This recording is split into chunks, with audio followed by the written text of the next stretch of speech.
ናይ 42 ላዕለዎት ኣዘዝቲ ጀነራላትን መኮንናትን ሰራዊት ትግራይ ንብረት ከም ዝተኣገደ ተገሊጹ። ካብዞም ዝተኣገዱ ላዕለዎት ኣዘዝቲ ሰራዊት ትግራይ ሓላፊ ቢሮ ሰላምን ጸጥታን ትግራይ ሜጀር ጀነራል ፍስሐ ማንጁስን ነበር ኣዛዚ ሓይሊ ኣየር ኢትዮጵያ ሜጀር ጀነራል ኣበበ ተክለ ሃይማኖትን ይርከብዎም። ትግራይ ካብ ናይ ኩናትን ወረብ ኩናትን ዕንክሊል ከይወጻት ናብ ናይ መጀመርያ ወርሕ 2013 ዓመተ ምህረት ዝነበረ ናይ ፌደራል መንግስቲ ቀድመ ውግእ ትንኳያታት ዝኣተወት ትመስል። እዚ ዘርኢ መሪጹ ዘጥቅዕ መንነት መሪጹ ዝቐትል ስርዓት ብልጽግና ብዝሓለፈ ኣብ ልዕሊ ህዝቢ ትግራይ ዘካየዶ ናይ ጽንተት ኩናት ዝኾነ ይኹን ተወላዲ ትግራይ ካብ ሃገር ከይወፅእ ኣብ ባንኪ ዘሎ ገንዘቡ ከየንቀሳቐስ ንብረት ከይገዝእን ከይሸይጥን ኣብ ዝኾነ ናይ መንግስታዊ ቤት ዕዮ ከይሰርሕን ተኣጊዱ ምንባሩ ዝዝከር እዩ። እቲ ኩናት ኣብ ዝሓየለሉ እዋን ድማ ኩሉ ትግራዋይ ዕጩኡ ናብ ቤት መሓይር ምእታው ከም ዝነበረ እውን ናይ ቀረባ ተዘክሮና እዩ። እዚ ብፌደራል መንግስቲ እናተመርሐ ኣብ ልዕሊ ተወለድቲ ትግራይ ዝግበር ነበረ ናይ እስርን እገዳን ድማ ኣብ ጥሮታ ዝነበሩ ሽማግለታት ትግራይ ዘይፈልጥዋ ግን ድማ ብሙሉእ ይኹን ብውስን ካብ ትግራይ ዝተወለዱ ሰባት እውን ዘካተተ ነይሩ። ኣብቲ እዋን ካብ ምስኡ ዝሓሽከረ ጀነራል ዮሃንስ ገብረ መስቀል ወይ ከዓ ዮሃንስ መንጋግ ወፃኢ ናይ ኩሎም ተወለድቲ ትግራይ ጀነራላትን መኮንናትን ንብረት ክእገድ እንከሎ ኩሎም ተወለድቲ ትግራይ ኣባላት ሓይሊ ምክልኻል ኢትዮጵያ ድማ ናብ ቤት መሓይር ኣትዮም ከቢድ ግፍዒ ሕሊፎም ፍርቆም እውን ኣብኡ ከም ዝተቐተሉ ዝዝከር እዩ። ካብቶም ኣብ ቤት መሓይር ዝተቐጸሉ ብዙሓት ወታደራት ብተወሳኺ ጀነራል ወድነ ጨውን ርክብ ሓይሊ ምክልኻል ኢትዮጵያ ምስ ኣብ መቐለ ወይ ከዓ ኣብ ሰሜን እዝ ዝነበረ ርክብ ቆሪጽካ ብዝብል ኣብ ቤት መሓይር ከም ዝተቐተለ ዝዝከር እዩ። ነገር ግን ድሕሪ ብብልጽግና ፓርቲ ዝምራሕ ፌደራል መንግስቲ ምስ ሕወሓት ዝገበሮ ውዕሊ ሰላም ስምምዕነት ፕሪቶርያ ኣብ ቤት መሓይር ጸንሑ ተወለድቲ ትግራይ ክፍትሑ እንከለዉ ብስም ተወለድቲ ትግራይ ተኣጊዶም ጸንሑ ንብረት ተጋሩ እውን መብዛሕትኦም እግዶም ተላዒልሎም ምንባሩ ዝዝከር እዩ። ሕዚ ካብ ፌደራል መንግስቲ ብዝወፀ ደብዳቤን ካብ ዝተፈላለዩ ኣካላት ብዝረኸብናይ ሓበሬታን መሰረት ግን መብዛሕትኦም ብ2013 ዓመተ ምህረት ንብረቶም ተኣጊዱ ዝነበረ ላዕለዎት ኣዘዝትን ጀነራላትን መኮንናትን ሕዚ ዳግም ንብረቶም ከም ዝተኣገደ ተገሊጹ።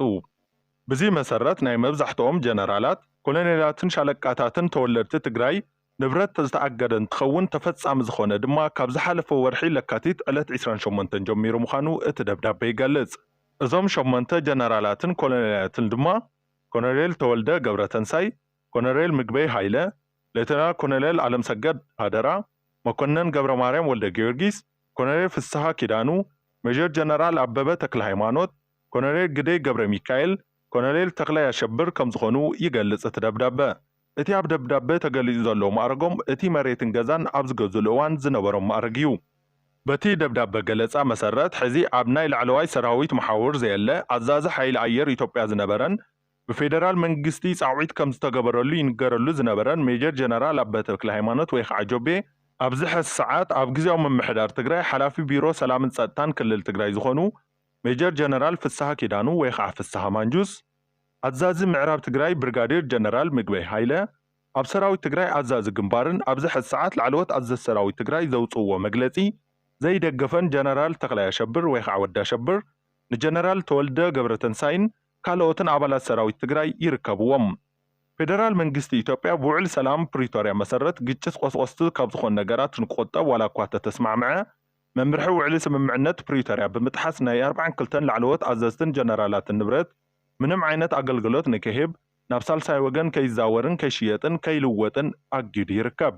ብዝሓለፉ መዓልትታት ብርጋዴር ጀነራል ምግበይ ሃይለ ኣብ ኣምሓራ ክልል ዝንቀሳቐሱ ሓይልታት ፋኖ ብምስልጣን ብምምራሕን ወፍሪ ሓድነት ብዝብል ኩናት ከፊቶም ለይክብል ብሓይልታት ምክልኻል ኢትዮጵያ ኣቢሉ ዝኸሰሰ ፌደራል መንግስቲ ሕዚ ድማ ሲቪል ፖለቲካዊ መሪሕነት እውን ዝርከብዎም ናይ ተወለድቲ ትግራይ ንብረት ኣጊደሎ።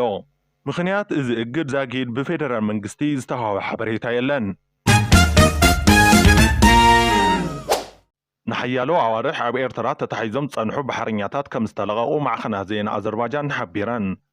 እቶም 18 ኣዘርባይጃናውያን ዝርከብዎም ባሕረኛታት مستن بزي فقاد نابل على ومايات إيرترا بمئتاون بحلوة بحر استتحازا سلست مراخب أذربيجان زنبر يوم لمنجستي كربات زلوة ترندز تبهال مع خنت ماليسوني أو زوصوت سبسب اتم عودو عصب تتحيزن كم تصنحو زنقرلهم زيغاتات أذربيجان زخون عبالات اتن مراخب نابها قرم كم استملسو حبير اللهم أقلقلوت برس أذربيجان استبهال كالم مربب زين أبو وغنو زيغاتات اتهاجر زخون عبالات اتن مراخب كم استفتحو يقلز ነዊሕ ልዝብ ካብ 7 ሕዳር 2024 ኣብ ኤርትራ ተቐይዶም ጸንሑ 18 ዜጋታት ኣዘርባይጃን ተለቒቖም ኣለዉ።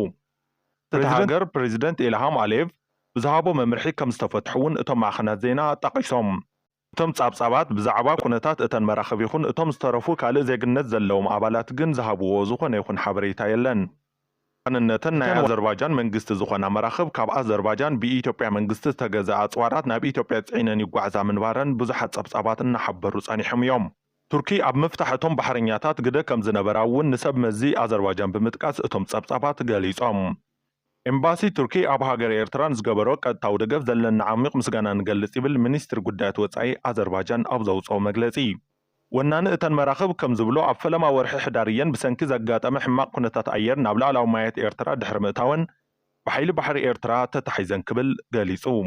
እተን ብቀይሕ ባሕሪ ኣቢለን ናብ ኤማራት ዓረብ የምርሓ ነይረን ዝተባሃላ መራኸብ ብዘይተነፀረ ኩነታት ናብ ላዕላዊ ማያት ኤርትራ ምእታወን ይኹን ንኽንድዚ ዝኣክል ግዜ ኣብ ቀይዲ ምጽንሐን ብዙሕ ሕቶታት ኣለዓዒሉ ኣሎ። ኣዘርባይጃን ነተን መራኸብ ንምፍታሕ ልዕሊ 4 ወርሒ ጽዑቕ ዲፕሎማስያዊ ጻዕርታት ክተካይድ ጸኒሓ እያ። ምስ ኢትዮጵያን ሶማሌን ዝርከቡ ሃገራት ቀርኒ ኣፍሪካ ይኹን ሃገር ኣፍሪካ ዘለዎ ወታደራውን ጸጥታውን ርክብ ኣብ ግምት ብምእታው ኩነታት ናይተን መራኸብ ዝተፈላለዩ ጥርጣረታት ፈጢሩ ምጽናሕ እውን ይፍለጥ። እንተኾነ ግን ብወገን ኤርትራ ብዛዕበን እተን መራኸብ ዝተዋሃበ ዝኾነ ይኹን ወግዓዊ መግለጺ የለን። ስድራ ቤት እቶም ዜግነት ኣዘርባይጃን ዘለዎም ባሕረኛታት ብዛዕባ ህልዋቶም ንምፍላጥ ንምፍትሖምን ጻውዒታት ተቃውሞታትን ከካይዱ ምጽናሖም ግን ይፍለጥ እዩ።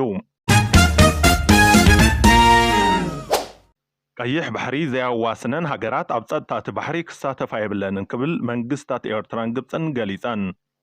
ቀይሕ ባሕሪ ዘያዋስነን ሃገራት ኣብ ጸጥታ እቲ ባሕሪ ከይሳተፋ ኤርትራን ግብፅን ኣብ ስምምዕ ከም ዝበጽሓ ማዕኸናት ዜና ካብ ካይሮ ሓቢረን። እዘን ሃገራት ናብዚ ስምምዕ ዝበጽሓ ሚኒስትር ጉዳያት ወጻኢ ኤርትራ ኣቶ ዑስማን ሳልሕ ኣብዚ ቀዳመ ሰንበት ናብ ካይሮ ኣብ ዘካየዱ ምብጻሕ ምስ ግብፃዊ መዘንኡ ሚኒስትር ባደል ዓብደልዓጢ ድሕሪ ዝገበሮ ዝርርብ እዩ። ሚኒስትር ዑስማን ሳልሕ ኣብ ናይ ግብፂ ዑደቱ መልእኽቲ ፕሬዚደንት ኢሳያስ ኣፈወርቂ ዝሓዘ ደብዳቤ እውን ንፕሬዚደንት ግብፂ ዓብደልፈታሕ አልሲሲ ኣብፂሑ እዩ። ቀይሕ ባሕሪ ዘያዋስነን ሃገራት ኣብ ጸጥታ እቲ ክሊ ማይ ክዋሳኣ ካብ ዝደልዩ ሃገራት ሓንቲ ኢትዮጵያ እያ።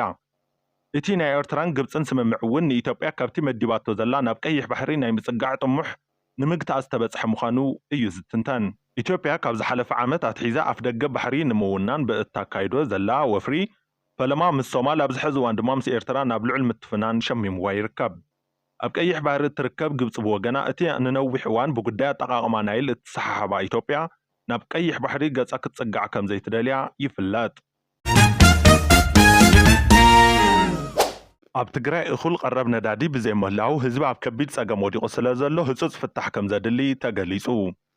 እዚ ዝተገለጸ ኤጀንሲ ንግድን ሰደድን ትግራይ ኣብ ቀረብ ነዳዲ ዘሎ ጸገም ክፍታሕ ናብ ሚኒስትር ንግድን ቀጠናዊ ምትእስሳርን ከምኡውን ናብ በዓል መዚ ነዳድን ኢነርጂን ፌደራላትን ትካል መቕረቢ ነዳዲ ኢትዮጵያን ንኻልኣይ ግዜ ኣብ ዝለኣኾ ደብዳቤ እዩ።